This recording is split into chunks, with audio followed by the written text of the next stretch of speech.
آقا امشب یه فیلم دیدم خیلی حالم بد شد. میخوام 2 کلمه با اون 2 سرباز حرف بزنم. نه سرباز چیه، با اون 2 بی غیرتی که لباس سربازی تنشونه.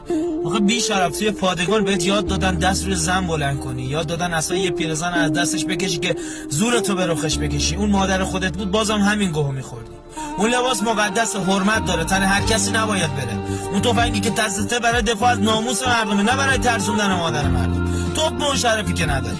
البته تقصیر تو هم نیست، تقصیر اون فرمانده پوفیوزته که از تو آدم نساخته فرستاده تو رو خدمت. اون بی وجدانی که به جای درس مردونگی و غیرت بهتون یاد داده فقط زور بگین. اون مسئولی که یادش رفته این مردم، همین مادر، همشون نعمتن. ولی یه چیزی رو تو گوشتون فرو کنید، هم تو همون بزرگترید. اینجا سیستان، زابله. ما شاید فقیر باشیم، شاید گلومون از خاک پر باشه، ولی بی غیرت نیستیم روی ناموسمون، روی مادرمون. رگمون میزنه بیرون. اون چوبی که دست اون مادر بود شرف داشت به اون تفنگی که دست شماست. اینو یادتون نره بی غیرت ها.